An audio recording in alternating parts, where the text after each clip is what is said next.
Well, I know at least one person believes that tonight.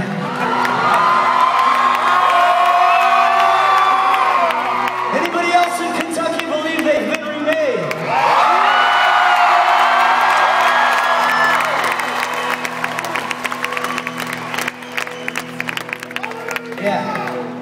Yeah, you believe it now. You believe it because we got lights and we got beats and we got all this crowd screaming and going nuts and kissing people.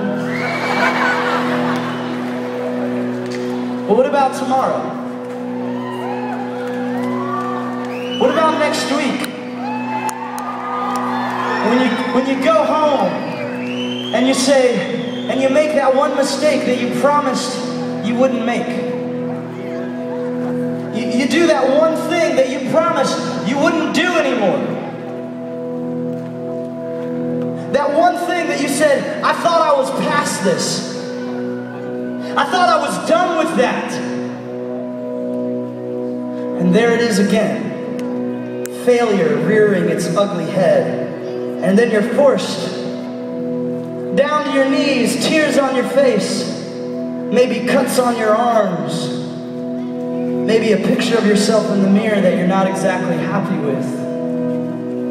And you got a decision to make. Have you been remade then?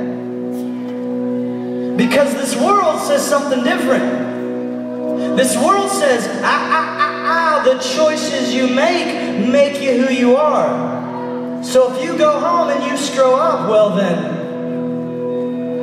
you better try harder. You better do better. You better lift yourself up by your bootstraps. And you better prove to the world just how great you can be.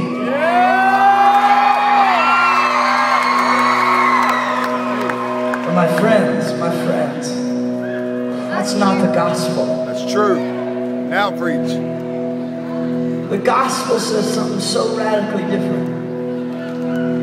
It says, yeah, you've made failures, you've made mistakes. And yeah, your choices, they have consequences. And you may end up where you didn't want to end up. You may come to a place you didn't want to come. But here's the good news. Where you end up is not who you are.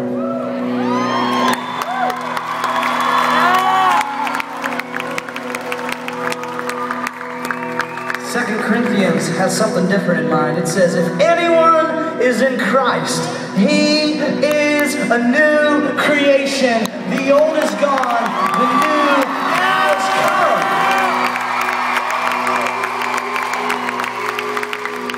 And let me let you in on a little secret. You didn't do a thing to do that.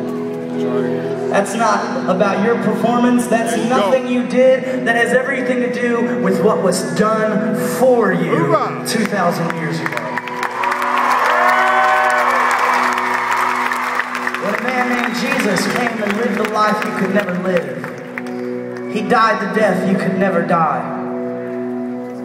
And he rose again over it all. And he says, if you are in me, if you are in my hand, then no one and nothing can separate you from that grasp. And when I look down on you, I don't see failure. I don't see success. I don't see accomplishments. I don't see mistakes. I don't see addict. I don't see bulimic. I don't see cutter. I don't see musician. You know what I see? If you are in me, I see child of God who happens to do those things.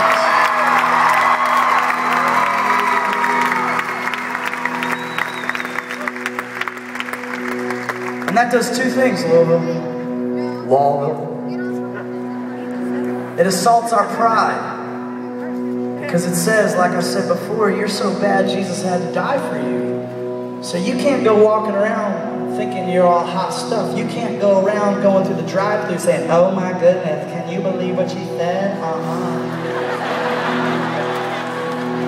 The gospel robs you of the privilege to be proud. That's a good line. But it does something else. It also says you're so loved that he was glad to die for you. So that, my friends, lifts you up out of your fears. It lifts you up out of your mistakes. And it says if you're in Christ, you're new. The old is gone. If you're in Christ, you're not struggling to be free. You're free to struggle. You see, I wish you could understand this. I wish I could understand this. But God's not actually after changing our performance. He's first after changing our hearts. He's after changing our motivations. And that's why the gospel says something so radically different than religion. Religion says you obey and then you'll be accepted. The gospel says you've already been accepted, so obey.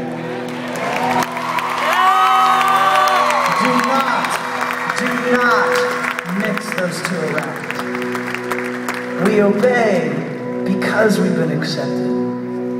Which means we no longer have to prove ourselves. We no longer have to live to be proud, to be better than everyone. We no longer have to live to prove that we're not that old person. Instead, we can change in those motivations of guilt and pride and fear, and we can change them in for new ones. One's called joy, one's called gratitude, and we can live out of grateful response and love because we've already been accepted.